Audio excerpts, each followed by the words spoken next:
welcome back to the Grindhouse Girls podcast. I'm one of your hosts, Katie. My co-host is Brittany, and this is a podcast about many strange and spoopy movies. We cover a lot of independent movies and a lot of horror movies, and we do want to caution before starting the podcast that listener discretion is advised, and a lot of subject matter we cover is not appropriate for children and can be quite sensitive. So if that sounds like something that's up your alley, keep on listening. If not, thanks for stopping by. And on to the podcast.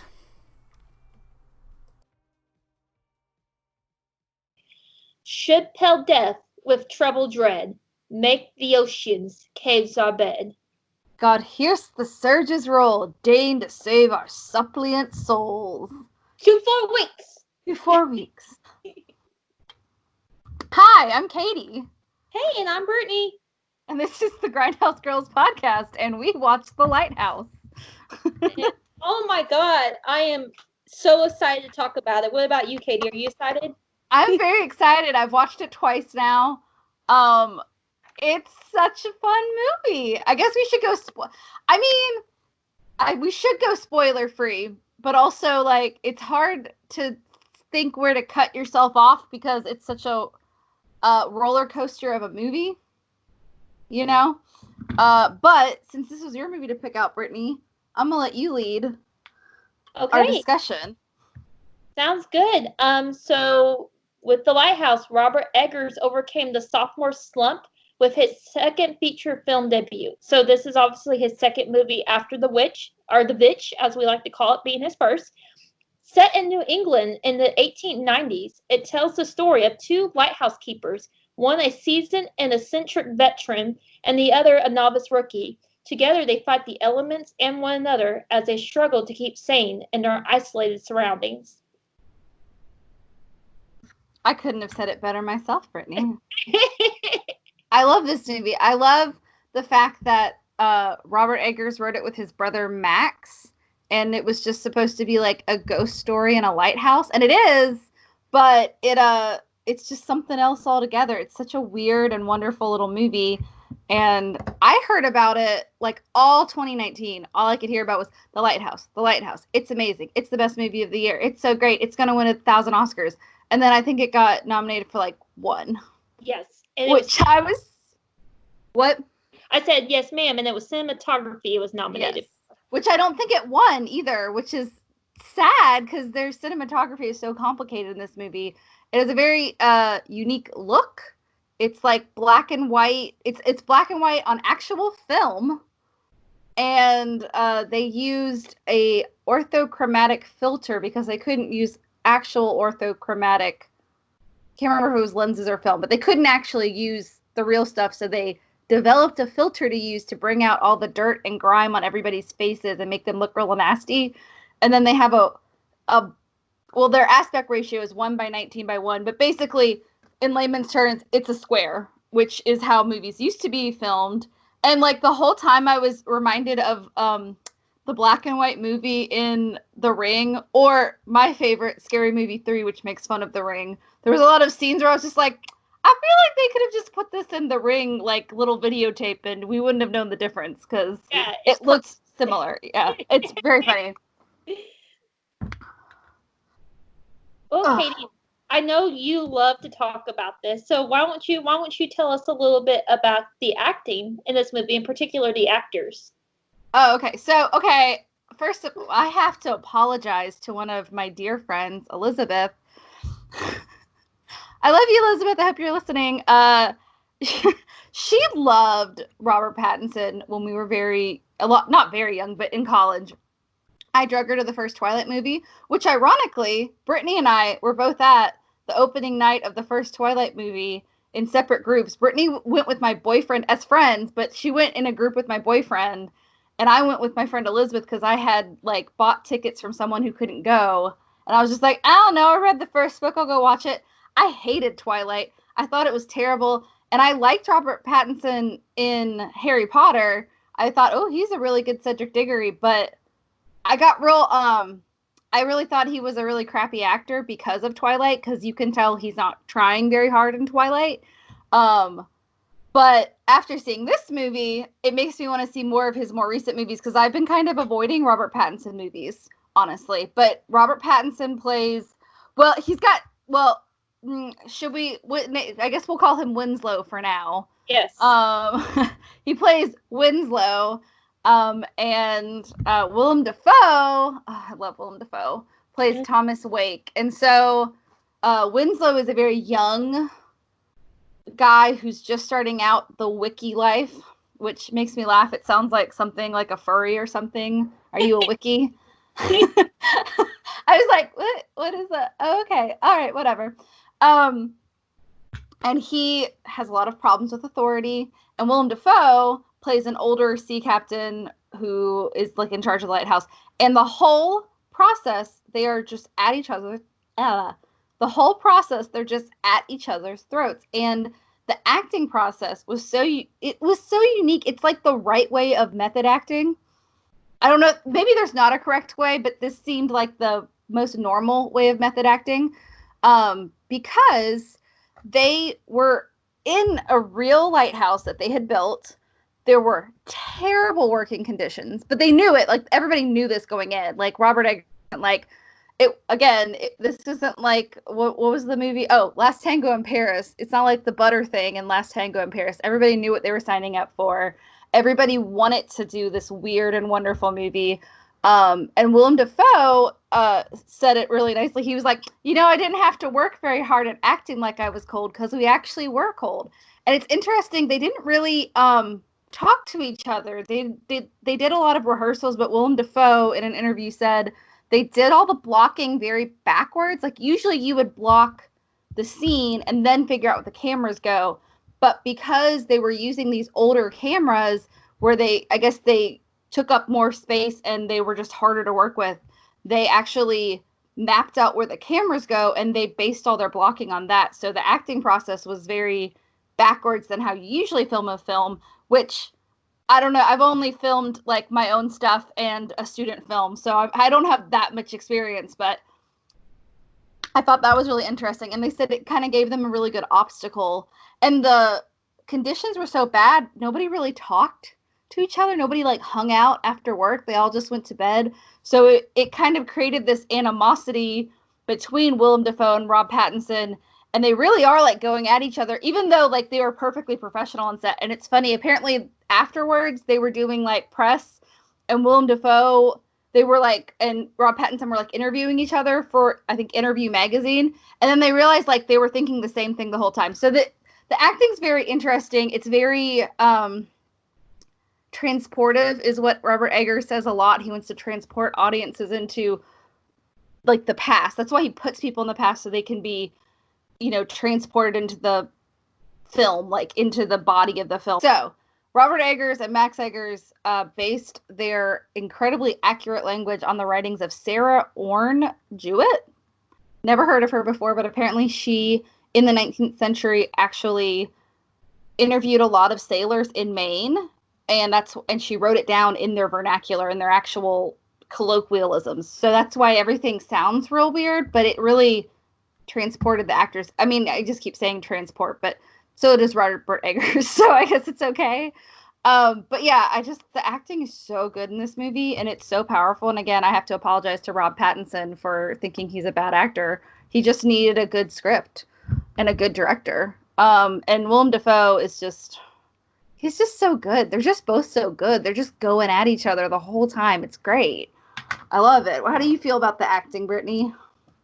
Yeah, I thought it was really, really, there's a lot of really interesting stuff going on there. And the dialect, I heard that when they were writing this specific dialect, it's like you said, they were really using this woman's writing, because she was doing these interviews with like sailors, and she was writing phonetically their dialects. And so when they were creating the script for this film, I think I read that they kept the same 9 there's like 9 pieces of the dialect that William Dafoe's character always falls back into, and there's 12 pieces of a dialect that Robert Patterson's character falls back into. So you can hear those trends throughout their whole dialect in the movie, which is amazing. I mean, especially, okay, so I feel like I'm going to get into spoiler territory with this one. And I guess before we go to spoilers, would we recommend this movie?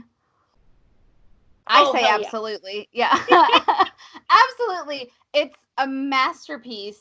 And honestly, Robert Eggers, I've been watching a bunch of interviews with him. I wish I had watched it before we reviewed The Witch.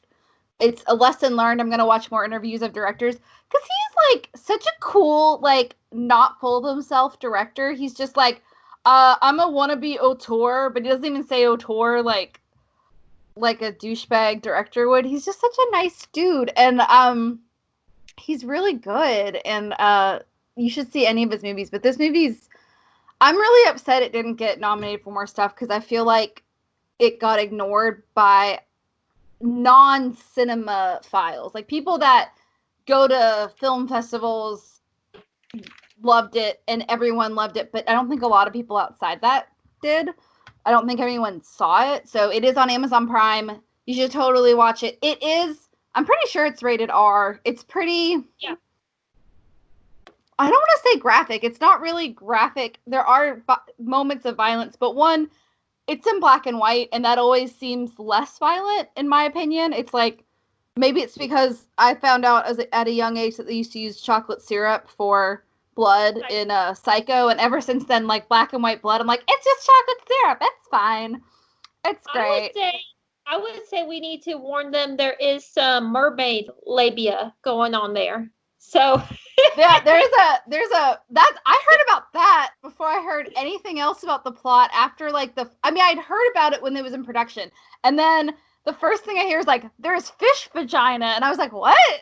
Why is there?" And it's so Robert Eggers likes a lot of folklore. That's why he did The Witch as folklore, cuz witches were a huge part of puritanical America, whereas mermaids and like sea monsters and things are folklore of the sea. So because they're like on a rock in the middle of the ocean, there's a lot of mermaid imagery. So I would highly recommend it, but I would not recommend it for people that are upset by naked ladies. Yeah. Or a completely nude Willem Dafoe at one point. But you don't see anyone's junk. Oh, and there's a lot of masturbation, which is it just me, or are they showing masturbation more in TV shows and movies? I feel like every show I watch now. I feel like male masturbation, not female masturbation. In Mr. Robot, there's one character, and they do it. This sounds terrible. Okay, anyways, we recommend it, but I'm going to segue for a second, though. Oh, yeah. Anyways, I guess we should go back to the discussion about the movie. Yes, and so what we were, and we are officially friends in the spoiler territory. I hope you have, before you click on this link to watch, to listen to us talk about this specific movie, I hope you have turned into it, or at least go, I'm going to watch that before I watch this episode. It's only 95 minutes. It's like, and 5 of those is at least credits. At least 5 is credits. It's a very short, it's like bare minimum movie length, which I think is perfect for such a bizarre movie. It's not like, I love Twin Peaks, but some of season 3 of Twin Peaks was a whole lot of just weird stuff for like an entire hour, and you weren't really sure where it was going. So this is not really like that. This is weird stuff, but only an hour and a half of weird stuff, and things do happen. So, and we do want to mention, which we have mentioned in past blog posts, but in case that you guys are like maybe skipping around too, listening to us, so you're like, okay, I haven't seen this movie, but I've seen this one. Of course, what we always try to do, to the best of our abilities, we try to make sure the movies that we review are streaming. So The Lighthouse is available on Prime. It is free to watch on Prime. That being said, we're officially in spoiler zone. Okay, going back to spoilers. Going back to the dialect, I did hear a few people have some commentary on Rob Patterson's character. As we know, Robert Patterson is introduced as Winslow. We kind of find out about halfway through the movie that he's not really who he says he is. A lot of people were trying to figure out if that was an acting choice, that like his accent went back and forth, like if it was like, oh, when he was trying to be Winslow, he had a certain dialect, or if it was Rob Pat kind of losing elements of the dialect. What did you think about that, Katie? I gotta say, I did notice moments where his main accent was stronger, but I didn't really notice it fluctuating a lot. And I kind of took it as he's lived in a couple different places, and that's just how he talks. Because from a personal standpoint, my whole family's from Cincinnati, which is what my shirt says today.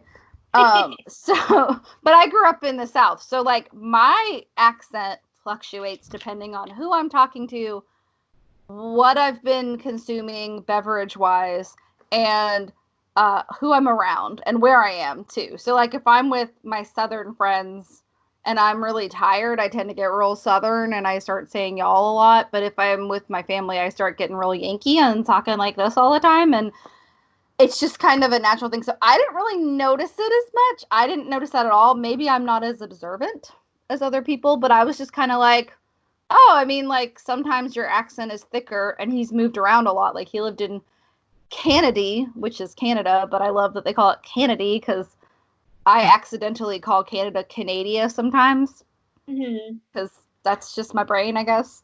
But no, I feel really stupid that I didn't like notice that at all because I was just like, oh, his accent's a little stronger here. But I feel like it was really strong when he was drunk, and I feel like if it was like an acting choice, he would have backed off the accent when he was drunk. You know what I mean? Like if he was putting on an accent, he would have backed it up. So I think I don't know, Robert Eggers does a lot of things purposefully, but he also like didn't mean for the witch to be like a feminist thing. He just was like witches are in folklore in the 1600s, and he was like, but if people find that meaning in my movie, that's fine. So I don't know if it's that deep. What do you think? Yeah. I actually did think it was an acting choice just because especially watching it the second time, my ears were able, so the first time I watched this movie, I think I was just really like watching like, oh my God, what the fuck is going on here? The second time, the second time you're able to really pick up the smaller details because you kind of know where the story's heading versus the first time you have no idea where it's going.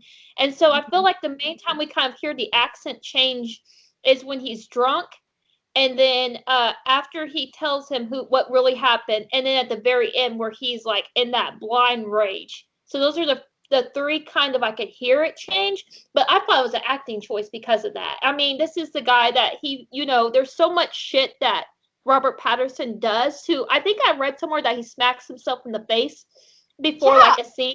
Yeah, I read that literally right before we started. I hadn't seen it anywhere else, and all of us was like, Rob Pattinson used to like hit himself in the face, and I was like, okay, dude. I mean, whatever works, I guess. Kind of, as long as you're hurting yourself. It's kind of that. Like I was thinking about Birdman and how Edward Norton's character is like, I have to be really drunk. I have to really have sex on stage. And there's a lot of realism in this movie. Like they really were on a rock, but they didn't get drunk. Like there was an interviewer that was asking, they're like, so you guys got really drunk on set, right? And they're like, no, we were just acting. Yeah, acting. It's a thing. Yeah. And they're good at it. One of my favorite Hollywood stories, and I probably could not tell it as good as other people. I'm so sorry. But I was reading about when Dustin Hoffman was a marathon man, and he like his character goes for hell in that movie. And so there was a night before shooting where he came in the next day, and his coworker was like, "Man, you look like shit." And he was like, "Yeah, I stayed up all night, didn't get any sleep. He like ran like 5 miles. He didn't eat breakfast. There's all this shit that he had done to encapsulate what his character is going through." And his coworker, who was like a more of a seasoned actor, he's like, "Okay, but have you thought about just acting?" So I mean, it's one of those things. I think method is really, really cool. I don't have anything against it. But I think it can be a dangerous road sometimes when you choose to go that road. So, and I think we've talked about this, the fact that a lot of people misconstrue what method acting is. A lot of people think you have to put yourself in this actual position, but a lot of it is just accessing actual memories in your brain and using that is the official like method. But then I think it's also a blanket term for just bringing, I think that's not the right word. I think the colloquialism is method acting is realistic acting using a real life event or like actually doing something to prepare for a role, which I think is good, but I think can be really dangerous. Like I think of people that get really into their roles, like Heath Ledger or Philip Seymour Hoffman, and the stress of being perfect and getting into their character's headspace cost them their lives, and that's really sad.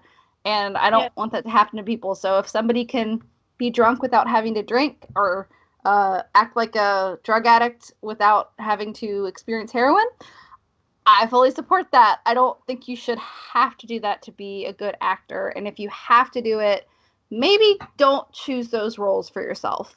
If it's going to cost you your life or livelihood, it's probably not worth it. It's just like any job. Any job that's going to put your life in danger probably isn't worth it, unless, you know, you're like a soldier or something like that. Then God bless you. Yes. But it's just acting. Like, we don't need movies. I love movies, but we don't need them to survive. Let's talk about the script. Yes. Oh my God. So I don't know about you, Katie, but as anyone who went to high school with me can attest, I was the English kid. Like, I was the kid in English that I would raise my hand anytime the teacher was like, "What do you think this could mean?" I'm like, "Oh, I want to talk about what this could mean, okay?" And oh yeah, that was me, because I was like the only theater kid in like my whole class, and so I was like me. I know what this means. I know. Let's do Shakespeare. Mm-hmm. That was me. And I love it. And I got called, like, because of the theater background, you understand, I often got called to read out in classes because I would change the voices and stuff, and that's how I am. What I love about this is that and I feel like you probably will agree with me. The Lighthouse as a movie really reminded me of literature. It reminded me of something you would read in like college or high school, and you would just be able to pick apart. What I saw in this script, and I loved it. I love it. There was mythology, Greek mythology references. There was some, now this is a blanket term, the homoerotic undertones. And then there was also some Lovecraftian elements, as well as real folklore and history elements. So there was a nice little not conundrum, a nice little tornado of all these things wrapped up in this one movie, and it was so wicked. It was really interesting. I definitely wrote homoeroticism more than once in my notes, because it's very homoerotic. Like, and I don't know. I don't see that as much in movies anymore, but I found it interesting because it is a movie set in the past where, like, these men, I mean, presumably straight men, because they both seem to like women. They, the objects of their desire, be them real or imaginary, are feminine. The mermaid is a female. The light is a female. The light was interesting. I was like, is the light sex? Is the light a forbidden desire? What is the light? There's a bunch of layers in there. But these two straight men are on this rock, and the lack of, you know, loneliness, yes, but the lack of a female presence seems to drive them to madness, which I find interesting because Robert Eggers, even when women are basically not in his movie, there is one other person in this movie who is a female who plays the mermaid, but she doesn't have any lines except screeching. So, but like everything they do is like because they're desperate for some pussy. I mean, that sounds terrible, but they end up, the scene that always like sticks in my head is, well, is at some point they're really drunk and they start dancing together, and obviously in their heads they're envisioning a woman, but they almost kiss, and then they start fighting, and then I think it's in a different scene, and there's another scene where they're fighting, and they just needed something more. And so just instinctually, this is the only thing that wasn't scripted in the script, because apparently the script is very precise and everything was written out. Even the farts were scripted in this movie, which I love. The only thing that was improv was them grabbing each other's dicks during a fight, which it kind of comes and goes. But the first time it happened, I was like, oh, are they okay? All right. So it is very homoerotic, and it's very, I don't know, it's very interesting that the lack of femininity drives them to toxic masculinity and like violence too. I will agree with the toxic masculinity, but I don't want to say argue because I think it's very open to interpretation. But the way I saw it was Mhm. that so Robert, so Winslow, as I'll call him, I because kept calling him Tom because they both actually are Thomas. yeah, But Tommy. So Tommy, oh Tom. Oh wait, that was the other thing. Was so have you watched Muppet Treasure Island? and it's been years. It is literally one of my absolute favorite movies of all times. If you've never seen Muppet Treasure Island, it's on Disney Plus, kids. I was so happy when it was on Disney Plus because I've been watching the same VHS of that movie for like a decade. Anyways, it is a very cute Muppet interpretation of Treasure Island. Who Robert Louis Stevenson was from this time period, and they actually did reference him in some like further language. Anyways, there are three characters that are side characters that have nothing to do with this, but all of their names are Tom. There's Old Tom, really, really old Tom, and Dead Tom. And at some point, Dead Tom dies, and they're like, Dead Tom's dead! Long John shot him! And they're like, but Dead Tom's always been dead! And then they just drop this corpse. It's great. But when we find out they're both actually Thomas, and they're both Toms, all I kept thinking was old Tom, dead Tom, old Tom, dead Tom. And I was like, Yes. did Robert and Max Eggers like Muppet Treasure Island as children, or is it just? It's also there's also a real story that this is based on too. Which did you? I'm sure you read about that too. Yes, yes. So what Katie is referencing is the small. It's called the Smalls Mm-hmm. Lighthouse Mm-hmm. reference, and it was basically where two wikis, both named Tom. Thomas There was Howell and yeah, Thomas Griffith, and Howell yes, and Howard, because Rob Pattinson's real name is Thomas Howard. After I found this out, I kept writing his name wrong in my notes because I couldn't remember which one was which. But it was back in 1801, so the same time period. Go ahead, Brittany. yeah. Sorry. Oh, you're good. You're good. But yeah, and that's where basically what happened is that these poor wikis they were isolated. There was a freak accident. I don't think I was able to find out what accident happened, but there was Yeah, a freak I didn't see that. accident. Yeah, and that's where I think it's kind of like, even though it's based on history, there's a lot of folky elements to it because you can't find the real story like verbatim Right. what happened. But of course, one of the Toms died, and the other Tom, he was so scared that He he was was going to dead, be, Tom. yeah, he was the dead Tom, exactly. He's dead, So, Tom. a live Tom was scared that people were going to think he murdered dead Tom, so he built a casket and left him Mm-hmm. outside and tied his body in the casket down, and he just went about his little wiki duties the best he could until they were able to come to the island. And because of that, I don't know if you read this, Katie, but because of that, that is why instead of two lighthouse keepers, there always has to be 3. Mm-hmm. Also, just an extra creep factor. Yes, I read that. So now until they had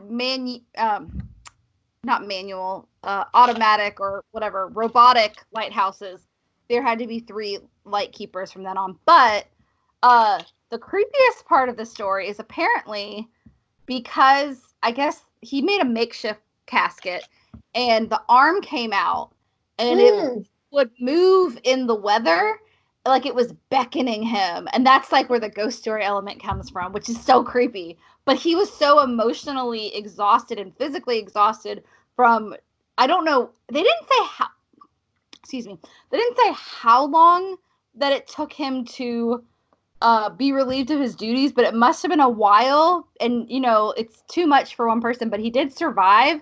But people didn't recognize him physically because he was so exhausted afterwards. And yeah, it's a very interesting little tidbit of information. I was like, ooh, that's interesting. Just like The Witch had some basis in reality, this one does too, and I think that's interesting. Yeah. It's really cool. It's something that I went and supposedly there was like a movie that was, and you probably read this too, that there was a movie that was actually made about that incident that came out around 10 years ago now, which I never heard of it, but I do want to kind of see it now for sure. And it's called The Lighthouse.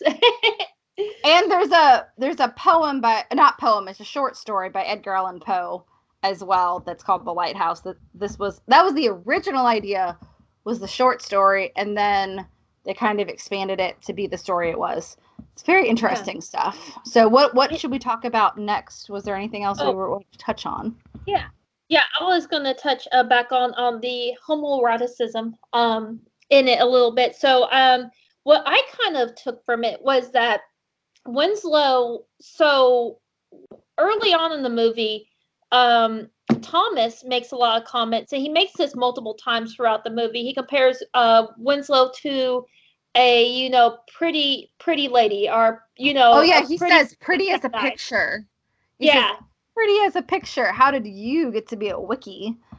Yeah, it's like all these little comments, but even early on in the movie, Winslow never talks about women. Like, even when he talks about his future, he talks about like buying a house and settling down, but he never like mentions getting married.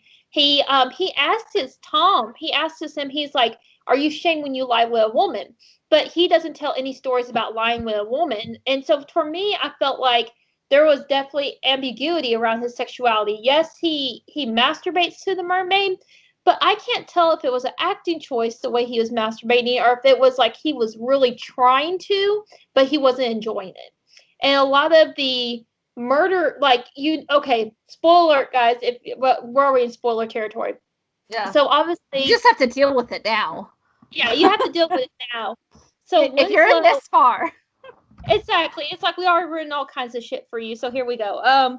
Winslow, you find out, of course, halfway from the movie, his real name is Thomas, or Tommy, as Thomas calls him, Tommy Howard, and that we're not really sure. So in his confession, when he spills the beans, as they say, he says, was it just me, or was it weird that all of a sudden after that scene, I'm sorry, I just like after that scene, there's the first voiceover in the entire movie is just Willem Dafoe going, why'd you spill your beans? Why'd you spill your beans? I'm like, if someone woke me up to that, I would like piss myself. Okay. That's frightening. And I also have to say, it's like after that is one of my favorite scenes in the entire movie. It's that hypnosis. It's like that scene, and you see Thomas's eyes are shining almost like the lighthouse, and it's actually based off a painting. Did you see that? Yeah, I heard him talk about it, and I was like, it was such a beautiful like framing. I was like, oh, this could be a picture. And then I watched an interview, and he's like, I actually stole that from a painting. That's why I love Robert Eggers. He's like, no, like I stole that. Like, he's not afraid to be like, oh no, like I totally did not come up with that. I'm totally ripping something off. Like, I just love when people can take that from their toolbox, their artist toolbox, but then they're just like, yeah, I stole that. It's fine. It's a very, I think it's an old, is it, I have to actually go look at the painting because I didn't write it down when I was going. It's a so it's a painting from that time period, like the late 1890s, early 1900s, and it was a German artist, and he was one of the first openly gay artists. So maybe there's some subtext in there. I really thought it was more of a loneliness thing, but maybe I'm just not reading enough into it. I can see anyway, though. Yeah. And that's where I guess I kind of went. I'll wrap up a little bit just because there's a lot of things to still unpack. I know. But I feel like with Tommy doesn't express any real interest in women. He expresses interest in the mermaid, yes. But we don't know how much of that is loneliness. But in those fantasies of the masturbation fantasies, he does see his foreman. He does see Winslow while he's masturbating. So I'm not sure if that's a murder thing, that murder is helping get him off, or I mean, I took it as like a guilt murder thing. I kind of just thought he just was like, when you're in like, I think of this episode of that 70s show. There's an episode of that 70s show where they do a really good job of just being very metaphoric, but basically like Donna and Eric are getting turned on, and one of them's trying to stop getting turned on, and one of them's trying to finish getting turned on, and they're like thinking of things, and like random things pop in their head. So I thought it was more of like, you're so in your head when you're like having a sexual experience or masturbating that bad things can get in your head too. So I thought it was more of a like the cracks are starting because he's just so desperate and alone that he's can't stop masturbating. Something is like blooming and my nose itches. I'm sorry. He can't stop masturbating because he's just so lonely, and he's just so going insane. Like, It was more of a desperation act. But Yeah, I it's don't very think open anything's a wrong interpretation. Yeah, I don't think anything's a wrong. And now I feel kind of stupid for not seeing that, but I think anything's okay. I got the homoeroticism. It is pretty blunt, especially when they're grabbing each other's dicks. But I think it is usually when you have this kind of homoeroticism, it's more of people who are repressed.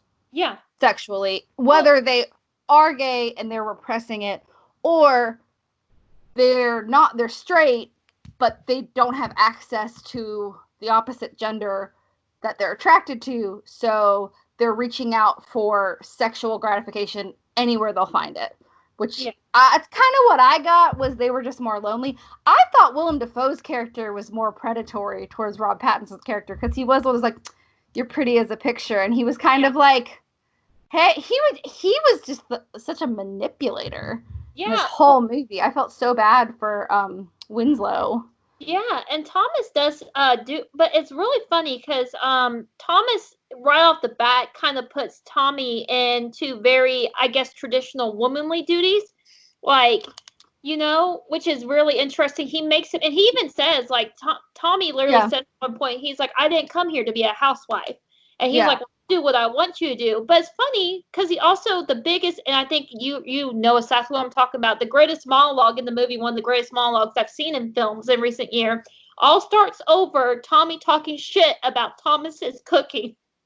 Oh yeah, and he just goes off, and at the end he's just like, "It's fine. I like your cooking. It's fine." Yeah, you're just like, okay, why did you just fight then? What is going on? But this whole movie is just two insane people, or two presumably sane people going insane. And so anything that happens is just, who knows? Also, who's crazy? Is old Tom crazy? Is young Tom crazy? We don't know. Yeah. Like, they never tell us, and they both end up like just obliterated, basically, which is, I don't know, it's just really sad. The whole thing. It's just depressing. But it's a good movie. When I think of Thomas, I think about how it touches on it that, like, Tommy asked him if he was married, and he said he was. However, he views the lighthouse, like, there's a lot of interesting stuff with him in the lighthouse going on. There's almost like a religious sexual awe happening with Thomas in the lighthouse, and I think that's very interesting. Did you want to touch upon that at all? Oh yeah, well, there's the whole concept of the light being, is it sex? Is it gratification? Is it the light? Is it the end? Is it what am I trying to say? Is it enlightenment? Is the light enlightenment? Like, what is it? It's very interesting. I do love that scene where, like, so old Tom's the only one allowed. So that, when you have a lighthouse, which the only lighthouse reference I have is Pete's Dragon from the old one, not the new one, because I still haven't seen the new one, because I love the old Pete's Dragon. It's so corny and adorable. And Candle on the Water is like my favorite song. It's so corny. Anyways, but in a lighthouse, you have like the bottom, which is like your living quarters. Then you have some stairs. You maybe have other living quarters. And then you have like a door that goes to the top where the light's kept. And usually at this point, it was with gas, which the scene where Rob Pattinson has to carry up like a 20-gallon thing of oil, and then he gets to the top, and Willem Dafoe's character's like, "Oh, you could have just used this thing. Make sure you bring that back downstairs." I was like, oh my God, I would have slugged him. Anyways, there's like a little trap door that only Willem Dafoe's character has a key to, and he says, "I'm the keeper of the light." And it could be symbolic. I don't know. Maybe light is gratification, is happiness. I don't know. But he's the only one that gets to experience it. But the first time we really see him alone, he's shirtless, possibly completely naked, up there. That's a little odd. Then Rob Pattinson's character, Winslow, looks up, and he either imagines or actually sees Willem Dafoe's character like having a sexual experience with some kind of tentacle monster. Yeah. I don't know. Is it Cthulhu? Is it a mermaid? I don't know. But it's very interesting that is happening. It almost reminded me, the mermaid almost reminded me, have you ever seen Angels in America? Oh, yeah. So there's the whole thing with, like, the angel has the face of a woman, but she has like 8 vaginas and a couple dicks. Yeah. They go more into it in the actual play. I think they cut it out of the miniseries part. I feel like they said it, but I don't remember how they said it in the miniseries because it's been a long time since I've watched the miniseries. But it kind of reminded me of that. It's like maybe the mermaid's just any kind of sexual pleasure. Like that's why it's not a human. It's just any kind of pleasure at all. But one thing I did want to bring up is because there's so much rainy noises, rain puts me to sleep. And so Yes. I did have to pull a Rob Pat and like smack myself and get up and walk like the first time I watched it, because it is one of those movies that's so detail oriented, but the sounds to me are very soft. Even the dialogue, and until the guys get mad or they're starting to yell, the dialogue is even kind of softer spoken. And See, so I got really well. It is. I did actually make a note that starts really quiet, and then once that foghorn starts, yeah, it's so relenting, and it almost never stops the whole movie. Like I hated that foghorn. I was like, "Shut up! Stop it! I don't like it." The script, and so we touched a little bit on the homoeroticism that's happening. We don't know to what extent it's happening, which is what me and Katie were both talking about. Our kind of different interpretations of. We know it's there. We just don't know how much of it is meant to be transparent versus what's just kind of subconsciously there. But I did want to touch upon, and I'm sure you came across this. So we do know for sure the final shot in the movie, which is a beautiful shot, by the way. It's of Winslow, aka Tommy, laying there. He obviously looks like, you can't tell. Some people say it's a cockle over his eye. To me, it looks like the eye is missing, and he's getting his innards pecked apart by seagulls.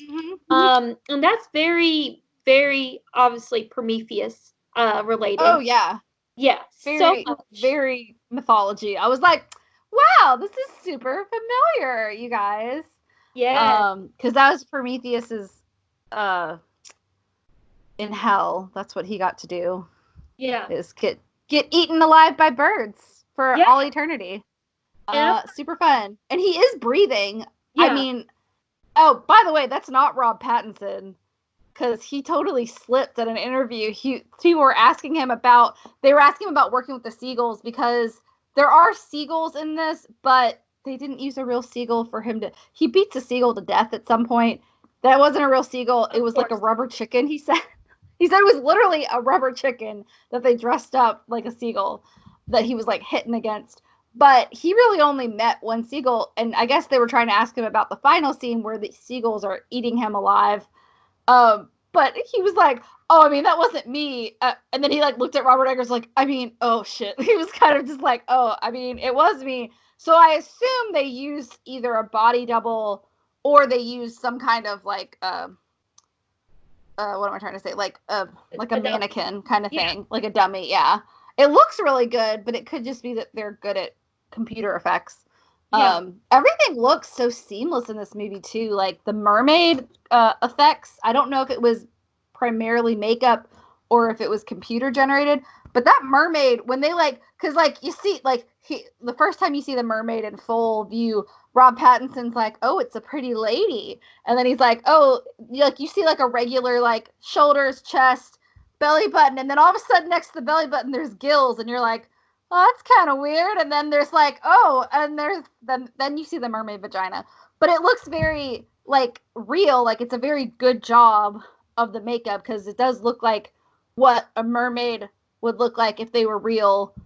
And she's not she's very pretty, but then she's got it's weird because you see a tail when she's sitting on the rock laughing at Rob Pattinson's character, but then in other points she's got tentacles like an octopus. So who knows? Which was that weird scene with Rob's looking up at the light, which was what I was trying to get to earlier, and I'm talk too much. But the strangest scene when they look up at the light and there's is Willem Dafoe having sex with an octopus? Is it a mermaid? Is it something else? What is it? Nobody knows. I want to touch upon that, because obviously, and kind of going back to the mythology, I felt like the Prometheus thing was very, very obvious, where it's so we know Prometheus. For those who are not familiar with Greek mythology, being a theater major, you have to be familiar with Greek mythology because so many plays are written around. Speaking of, wait. I still have my Medea mask from acting 3. Yes. It's exactly. Medea. Like, yeah. I mean, when you're like involved in theater long enough, you either play somebody in a Greek tragedy or you end up doing a monologue from a Greek tragedy. Yeah. And so with Prometheus, for those who don't know about Greek mythology, Prometheus was a Titan, and he stole fire. He stole fire to give to humanity, and Zeus was not very happy about that. So he was like, "Yeah, you're getting punished." So every day for the rest of eternity, Prometheus has to get his intestines picked out by an eagle, and then suffer the same fate the very next day. So whatever Winslow or Tommy sees in the light, you have this feeling that it was very taboo, very taboo. But this goes, and we do know because Robert Eggers actually did say this. So William Dafoe, whether he has similarities or he is actually this character, there's something that ties him very much to Proteus, Proteus, who is a shapeshifter. Proteus? Proteus, thank you. Proteus, Okay. yeah, who's a shapeshifter. He's the son of Neptune. And he's just kind of like this guy who is like a friend to the sea animals, and he knows a lot about the ocean, and he's almost like a trickster too, which all falls into character with William Dafoe's Thomas Wake's character. And that is true. He also calls on Triton, or whatever you want to call, or Neptune, whatever you want to call him, to curse Rob Pattinson's character after he's like, "You killed a seabird," and they get all into like the supernatural superstitions of sailors, which just made me think of Michael Scott about, "I'm not superstitious, I am a little stitious." Oh, I miss The Office. The whole seabird thing also reminded me of one of my favorite short stories, which is The Rime of the Ancient Mariner, which, as we know, the Ancient Mariner kills the albatross, and to punish him, they make him wear the albatross around his neck, and then his whole freaking crew dies. And so it's all because he kills the albatross. He brings bad luck on the ship, and there's a lot of that kind of mythology. But the reason I want to bring up, and I don't know what my pronunciation I'm having, Proteus. Thank you. Proteus. So with Proteus, it's a lot like more mundane than you think it's going to be. It's like when I accidentally say Canada instead of Canada. I'm like, I don't know why I think it's Canada. I'm like, Canada? Yes. Okay. But Proteus. Proteus. So with Proteus, there is that scene where it's kind of like, and it's open to interpretation, but I really feel like there is like a supernatural element, and maybe Thomas is Proteus, because if you're thinking about, like, you even see that scene where, of course, he's on top of him. He transforms into the mermaid, but he also transforms into like a version of himself, like the little horn. And that scene's great when he's like his little horn. He just starts laughing, and I was like, "Oh, what the hell's going on now? What is going on?" Okay. I think Robert Eggers is very into mythology and folklore. The witch is real in the Vivitch. I think the mermaid. I think everything's real. It's just how much of it is real. Yeah. When does it start becoming real? Because Rob Pattinson's character does, since they're both called Thomas, I'm just calling them by the actor's name. He does take a really nasty fall, and that's after he wakes up is when time starts getting confusing for him. So, I mean, you could make the argument that it's all a dream. I don't think so. I don't, because Pattinson. Sorry, I mispronounced his name. Robert Pattinson. Robert Eggers is very into folklore, and he's not about it. He is realistic, but he makes mythology seem real. Like, what would folklore be if it was in the real world? And I like that about The Witch, because you do feel like you're in the 1600s, and what would happen if a random goat was the devil and was trying to kill your family and get you on his side? What would you do if you were being tortured by Proteus? And if we're saying that he's being tortured by Proteus, I think, is a demigod, not quite a god, but probably a demigod. The gods like to torture human beings. Yeah. in mythology. They just like played with human beings like they were playthings. So I think that's definitely an argument. I mean, you can also say, oh well, after he took a fall, he was imagining everything, or it could be a what is it, an incident in Owl Creek kind of thing where like he's dying. Yeah. But this is what's all that's happening in like the 5 seconds it takes him to die. Or the other thing, I'm sorry, I'm going off on a limb, but the other thing, I don't really think this, but I'm sure someone will bring this up. They're both named Tom. Yeah. Are they the same person at different ages? And he's fighting with himself? Because old Tom does bring up, like, I'm probably just a figment of your imagination. Which, why would you say that to a crazy person? Like, well, and the world, you bringing that up, and that's something that I agree that's kind of a stretch, but it's not out of the realm of the possibility, because I think of the scene where, you know, he's talking about killing the seagull, and he just smacks the shit out of him. He's like, you don't kill the seagull. Like, it's almost like he's trying to correct what's already happened. Yes. Yeah. So, I also thought it was interesting that the seagull was one eye, and we see Rob with the one eye at the end. So, is the seagull... I didn't pick up on that, but I believe you. Yeah. Like, but I'm sure it happened. Or is the seagull the dead Wiki that came before him trying to warn him? Oh yeah, that was weird. Yeah. I know. And then he finds like a dead body. I'm like, but is it a real dead body or is it not?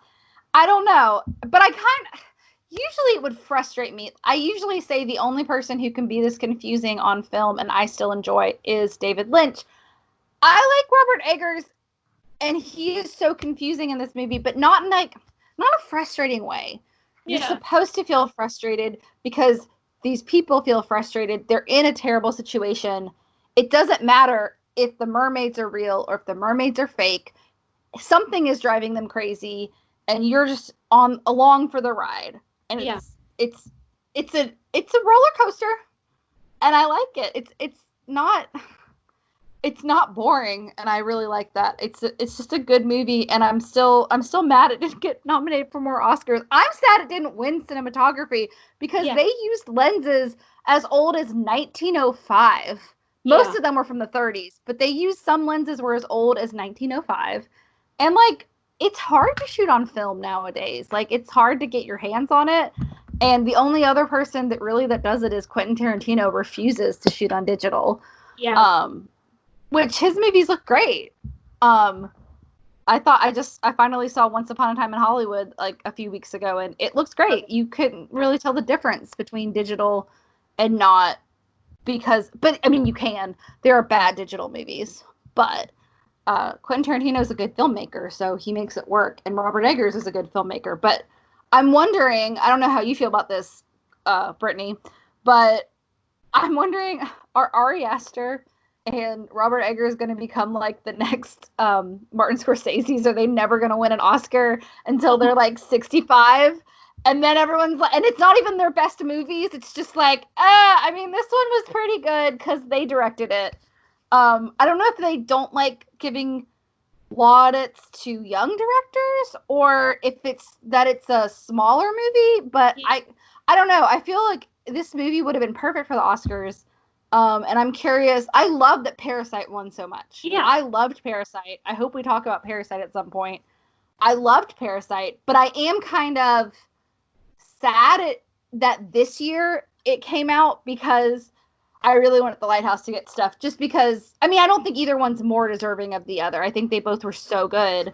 Yeah. I can't be mad at Parasite for winning because it's a beautiful, well done movie that I'm really happy about it winning. But I'm sad that the Lighthouse didn't get more nominations, at least, especially Willem Dafoe. That man has been working in Hollywood on so many good movies and bad movies, but he's just been working, and he never gives a haphazard or half-assed performance. He always gives it his all, and he's good, and I don't understand why they don't give him an Oscar. I think he deserves it. Sorry, Leonardo DiCaprio. I think Willem Dafoe has been putting in more hours than you have, and I think he's a much more humble person as well.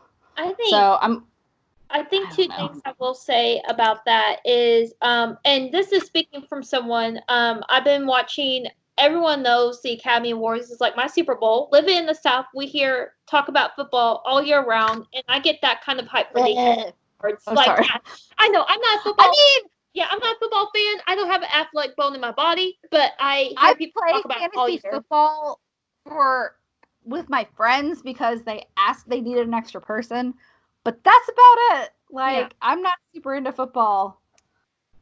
I'm just not super into sports, and it's probably because I'm not good at them. But I love the Oscars. I love it. That being said, though, I think one the Oscars just don't. I think it goes back to when we talk about scary movies, and I feel like there's two camps of people. They either love scary movies or they hate them. Very rarely meet people that are just like, oh yeah, I mean, I'll watch a scary movie. It's okay. You have people that they're Yeah. all pumped, or they don't like them. And a lot of times it's because they're like, there's so much scariness going on in the world. They don't want to watch in their films, and that's okay. But as we know, as horror movie lovers, there's usually some deeper metaphor going on. That being said, I think a lot of the Academy, I think they like movies that are bleak, but I think a lot of the times the ones that hit home are more optimistic, or they're touching upon really big social issues. And if we ever get to Parasite, we will touch on that. I don't even know if I would call The Lighthouse a horror movie. I definitely would call The Witch a horror movie because it's a lot gorier and it is scary. But I don't even think this is scary. I think it's a character. I think it's a drama, in my opinion, the way it's acted. And that's also like we talked about how The Exorcist, which is now on Shudder, and I might actually have to watch it now. Yeah. How The Exorcist, and I have seen half of it. I just when people start getting demony, I get weirded out. But it's produced like a drama. It's acted like a drama. It's presented as a drama about someone who has a sick child. Yeah. And how do we fix this? And it just so happens that there might be a supernatural bent to that. This is how I feel about The Lighthouse. I feel like it is a drama about two people who are antagonizing each other. It's what they call a two-hander, where there's just two people antagonizing each other the whole time. And it just so happens to be a little spoopy, a little scary, but mostly strange. Yeah. But I don't know if I'd call it a horror movie, but I think people assumed it was. And I don't know if that's a marketing flaw because A24, I love A24. I do too. Thank you, A24, for releasing movies that are well made and thoughtfully made. And they give freedom to their directors, so that's great. But they do some weird marketing stuff where they will make things seem like they're scary, spooky movies, and then they're not. Yeah. And I kind of like it because the movie's not generally spoiled for you. Like, think about Hereditary, how everybody thought Charlie was going to be the main character, and that's how they marketed it. And then when you see it, you're like, oh God, her head's off in like 5 minutes. Like, oh my God, spoilers for Hereditary. But we did that in our first episode, so I hope people have listened to that one. But you know, they do this a lot with movies where they will present, like, I remember It Comes at Night. I thought it was gonna be like a spooky, scary, like, thriller, and then it was more of just like a character drama about what would happen if kind of like there was a disease that was killing everybody, and like it was more about the trust issues in their like little group of survivors than it was about anything scary. So I don't know. I don't know if it's marketing to blame for making it seem like a horror movie, because I don't know. I just see it more as a drama with some horrific elements. But like, think about Marathon Man. Marathon Man is a drama, but there's some really spooky dentist stuff there. That is a pretty harrowing scene when. Ugh. Yeah. It's a really good movie. If you haven't seen Marathon Man, it is a good movie, but it is like skin-crawlingly disturbing at parts. Yeah. A lot of movies I feel like in the 70s were but what I was gonna also say about Robert Eggers though, and what I really like about Robert Eggers is that nowadays, I know me and you've talked about this, where it seems like people are trying so hard for the Oscar. It's so coveted, it's something they want. Robert Eggers doesn't seem like that type of director. I feel like this man could go his whole life and not have any Academy Award, and he'd just be happy doing his little movies. I remember very recently, I'm wondering if you saw the same interview, but it just really, sometimes people say things that strike me. They strike me, and when I think about people, I come back to these moments that strike me. and the interviewer said, "Do you believe that mermaids and mythology still hold spells over people?" And he's like, "Well, they do me." And I mean, Yeah, I to saw me, that interview. I Yeah. love it. I love it because it's like he may make these movies for people to enjoy, but he's really making these movies for him. And like that's sometimes the best movie has that little nugget of truth. And that's kind of with Parasite, they weren't going out to make an Oscar winning movie. They were going to make a good movie. And that's why it was so deserving of winning, is because it's just a good movie. There's no Oscar bait. There's nothing like spoon fed to you. There's nothing over the top and dramatic. It's just a good, entertaining movie. And I finally watched The Host, which is another movie by the same director of Parasite. And it's kind of the same thing. It's a little sadder than Parasite. But it's got humor, it's entertaining, it's got this nice little balance, and like it was made because they were having fun making movies. And those are the kinds of movies you enjoy, or people that are enjoying the process, even if they're miserable. Apparently, Robert Eggers was like spraying Rob Pattinson with a hose at some point. And because it was really raining, but the rain wasn't showing up on camera because they're using these older cameras that don't pick up everything. And so he had to do 7 takes with a fire hose being sprayed at him.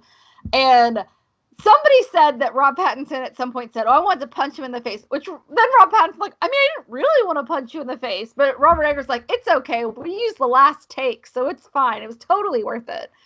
So I was like, "Oh, I mean, at least he used the last take." But I mean, I think everybody's been through that with a good director. I do think when you have a good director, you will let them push you to your limits because you trust them. I was doing a show in college. I had sang this song for a couple times before, and I move a lot. And I like moving. I like moving when I sing. I like moving when I talk. I move too much when I talk. I'm very expressive. And I had a director that made me sing an entire song without like moving a muscle. He made everybody in the cast hold my muscles down while I sang it.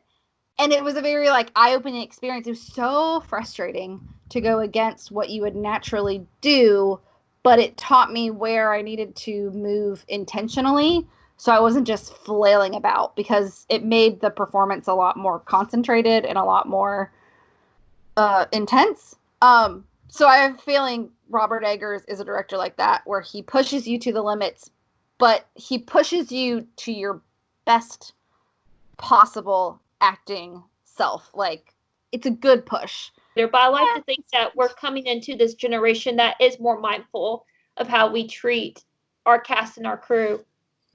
I hope so. I mean, I think in traditional big Hollywood, I think a lot of shady stuff probably still goes on, because when people get a lot of power, they tend to abuse it, and that's just kind of how human nature works.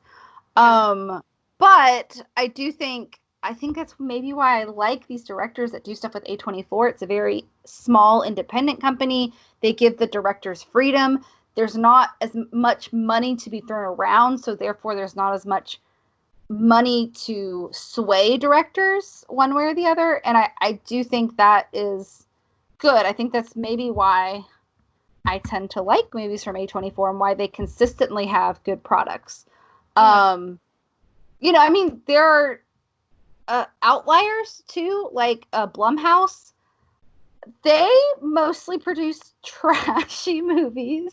Okay, but I have to interject. but So, but they're fun. oh, but I was gonna say, but also they also produced Get Out, which was one of the best movies ever. However, they ruined that movie with their trailer, and like they gave the whole movie away. And I wish they had taken a page out of A24's book, because I saw almost everything coming from the start of the movie, which I feel like I would have like had a better experience watching the movie if I hadn't seen the trailer, which is why sometimes I just don't watch trailers anymore.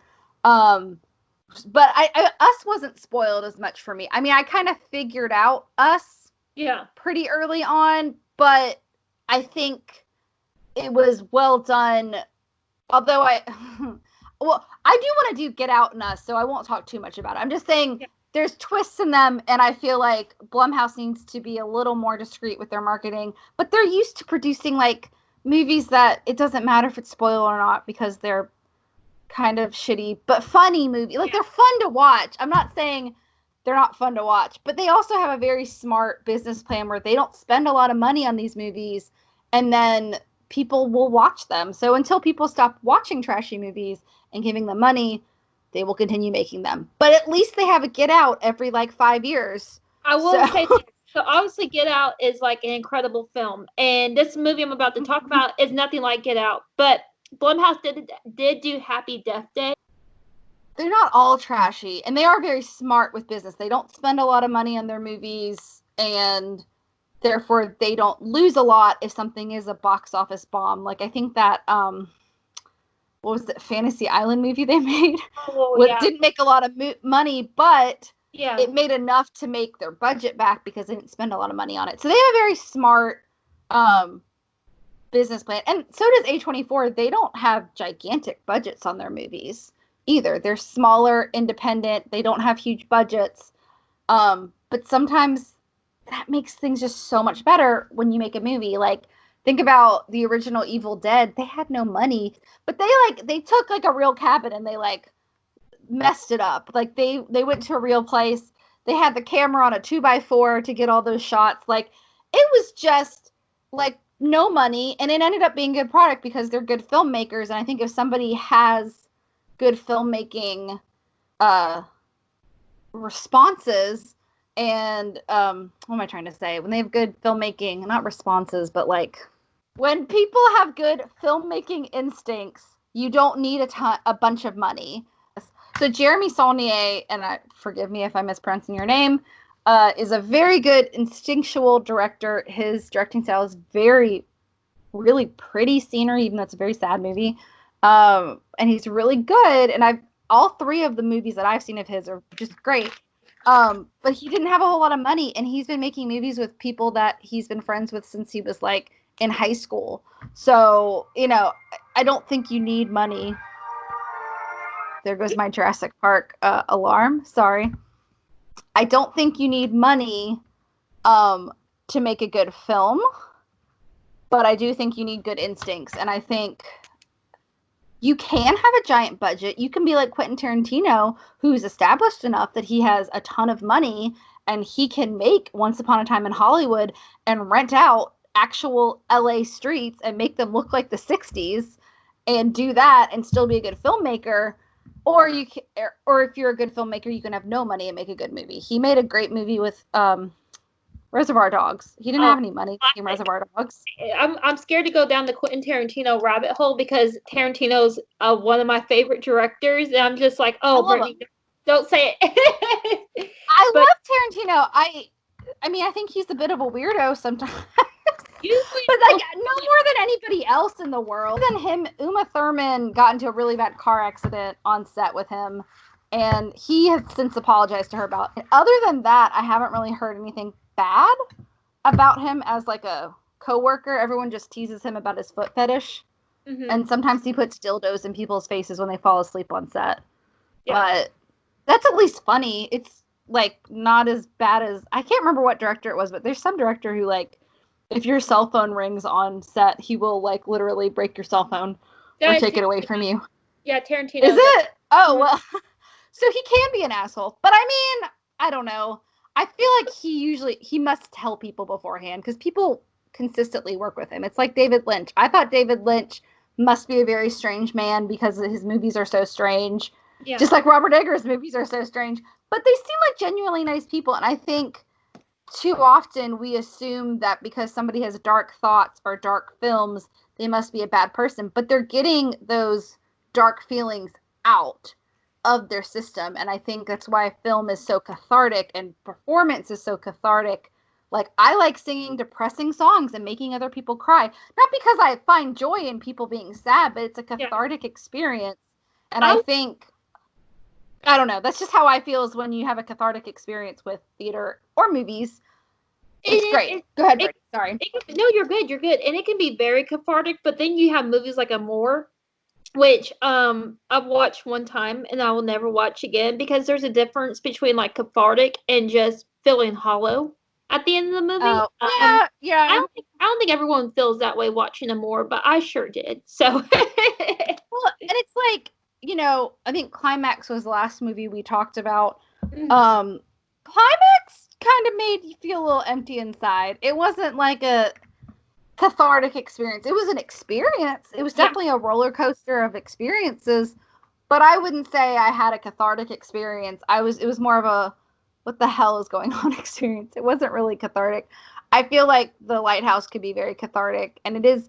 I like that Robert Eggers can have symbolism, but he doesn't force the symbolism upon you. It's very much like Jennifer Kent talking about violence towards women and people of color and taking advantage of people through colonialism. She doesn't, scream it in your face. She just presents a story that presents you with all of these issues in one place and lets you make your own decision. And I think that's kind of what Robert Eggers does.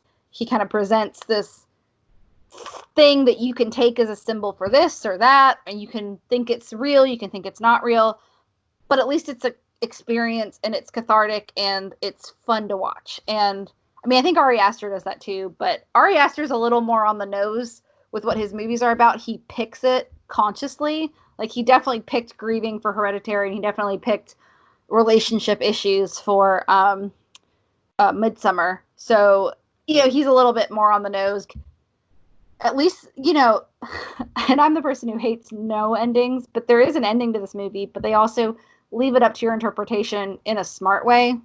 Yeah. And I think if you're a good filmmaker, no one's going to be annoyed with you leaving it open ended. It's like Parasite, like I said, Parasite. Not to spoil anything, but the ending, you can take it as a hopeful ending or a sad ending, but they're not telling you have to feel a certain way, even though the director did have an opinion. Yeah. And that's Robert Eggers, I think, has an opinion, but he doesn't force his opinion upon you. And I think those are good directors. I think we're getting away from the hold your hand director, like, all the, maybe not Marvel movies, and I haven't watched that many Marvel movies, but like a lot of like the Transformer movies where there's just, I don't know, it's just loud and obnoxious and they don't let you think. And I will say that does seem, and this is not a jab, but that's like a general audience because some people they find so movies and film they're a form of escapism, and of course they've been that way as long as they've been around, and of course that's why we saw the golden age of Hollywood in the 1930s when people were really needing to escape from the realities of everyday life. And I feel a lot of times when people go see those big action movies, it's just something that they can kind of drown out their thoughts because this may be a form of escapism for me and you to watch The Lighthouse, but it's not for some people. Some people, they'd be like, what the hell is going on? Why is it in black and white? Like, what are they saying? And so, I mean, I think, it just really depends on how, I guess, you perceive the world. And I feel like just the way me Yeah. and you perceive the world, we like kind of diving deeper into things. And some people True. don't. Okay. So, Yeah, it's okay if you don't feel the same way as us. I never want anyone to listen to this and think, well, I didn't think the same way, so they must not like me. Like, I don't care if you agree with me or not. yeah, If you disagree with me, that's fine. I like having a conversation. me This too. is about movies. This isn't about anything important. I love movies, but they're not important like in the grand scheme of life.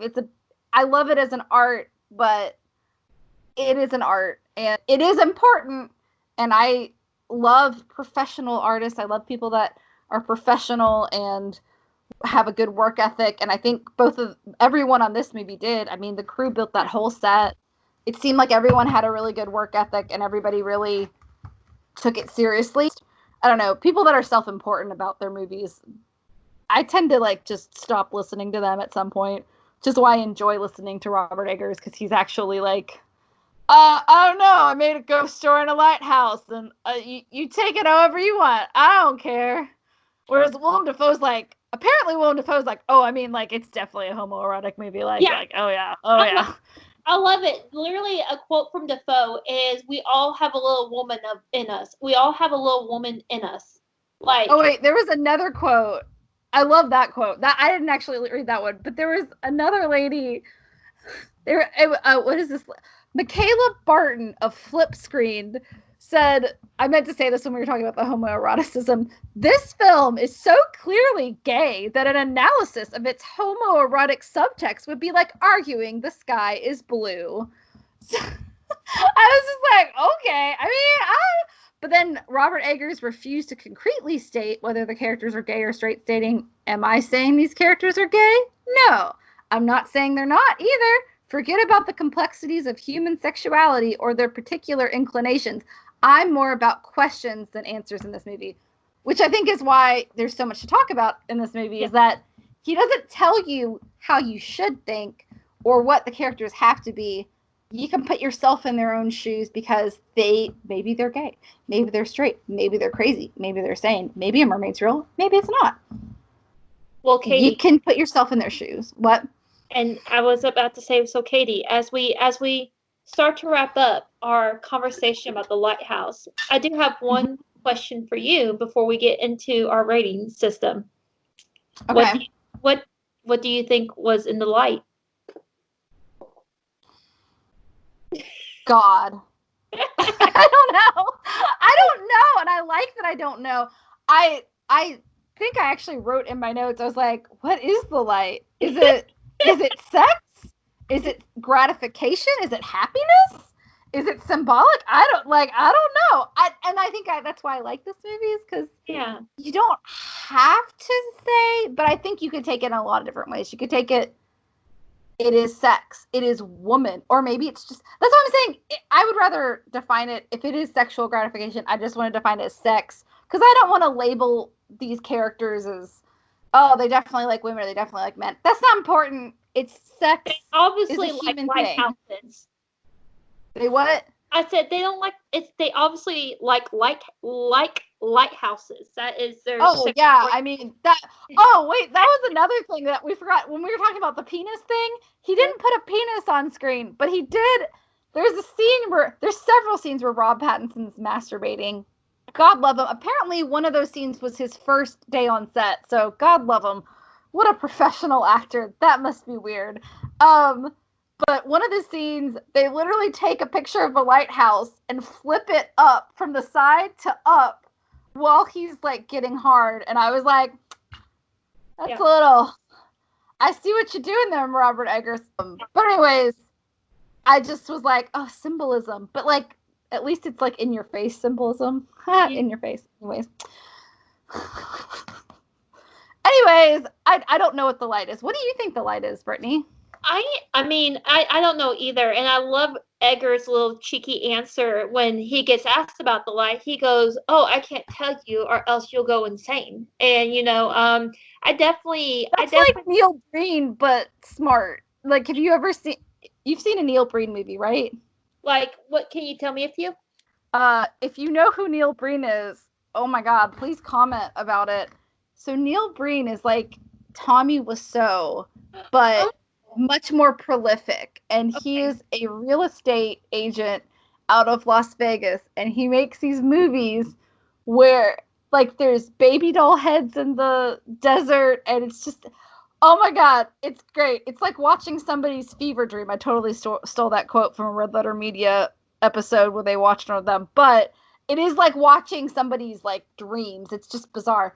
But there's like a screening where people ask him like, so what do the baby doll heads mean? He's like, well, I'll leave that to your own interpretation. And the entire audience just groans at him.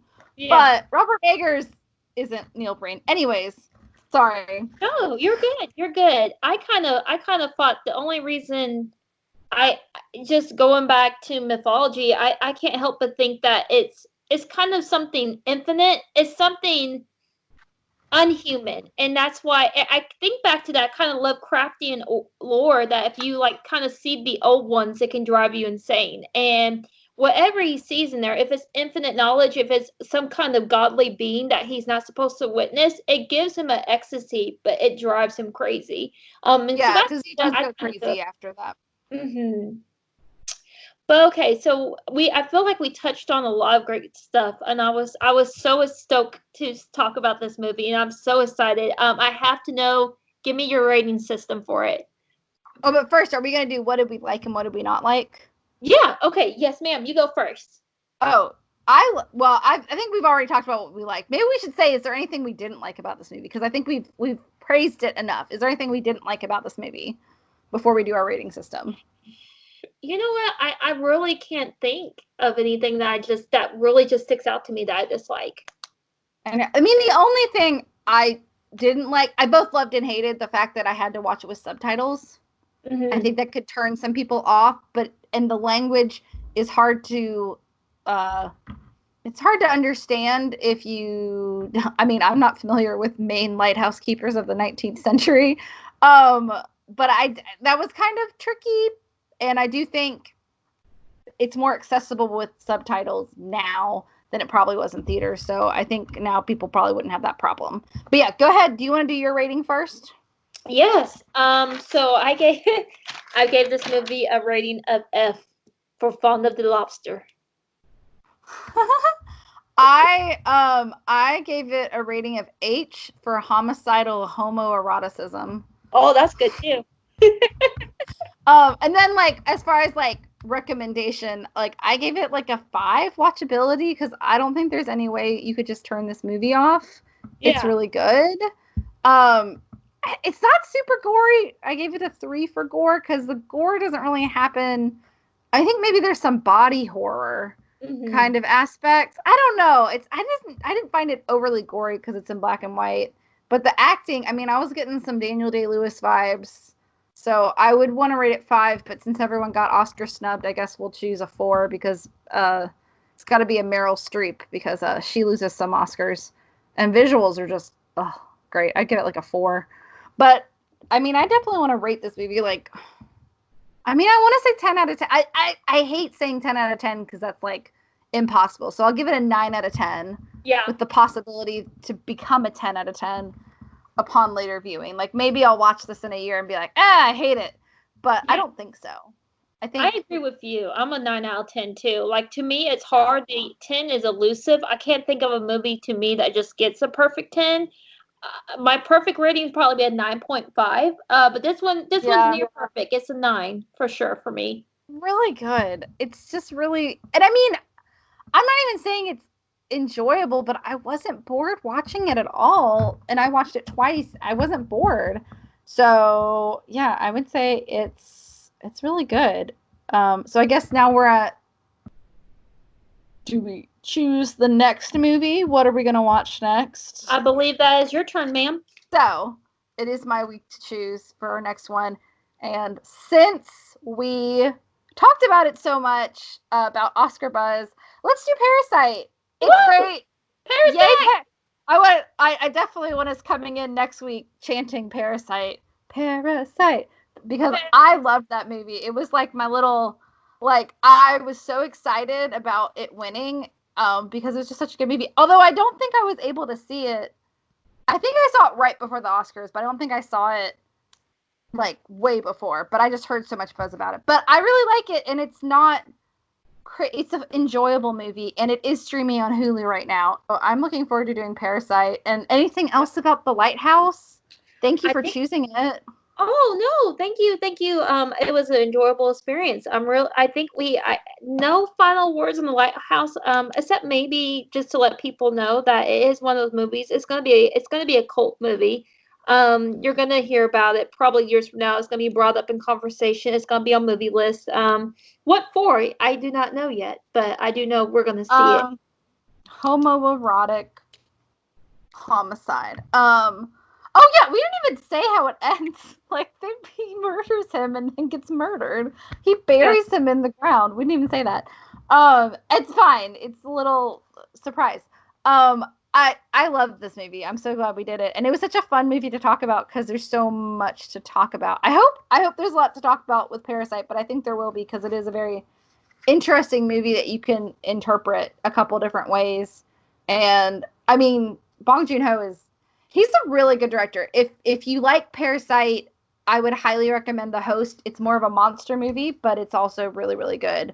I'm really excited to talk about Parasite because I've been wanting to talk about it for a while. And people have seen it, but not enough people I know have seen it. So it's nice to have an outlet to just like spew my emotional love of movies into a microphone every once in a while, you know. Oh, yeah. And it's nice to know that there's people listening, even if it's just 45 of you all. We are very appreciative That's of our. okay. Yeah. So I don't care. I'm just excited people want to listen because we aren't doing this to like make money or anything. We're just kind of doing this for fun. So I guess with that, we will sign off. Follow us on Instagram. We have our Captivate.fm Grindhouse Girls podcast website. We also have grindhousegirlspod.com that you can go to. It's more of a blog, but we'll also have the episodes on there as well. And we might have some extra stuff. I don't know, like stuff that we're thinking about. I know I put the rating system that we kind of forgot about. I'm trying to do it, but I don't know if it's really working. But thanks so much for listening. Brittany, anything else you wanted to add? no, ma'am. Just really excited about Parasite next week. Parasite, parasite, parasite. As always, thank you guys for listening. Thank you for tuning in. Always please share your thoughts in the comments below. And we appreciate you. And stay safe, stay well, and watch some movies. See y'all later. Bye. Bye. Thanks for listening. The Grindhouse Girls podcast is recorded by Brittany Rang and Katie Dale and edited by Katie Dale. If you have any inquiries or questions for us, please visit our website at grindhousegirlspod.com. All rights reserved.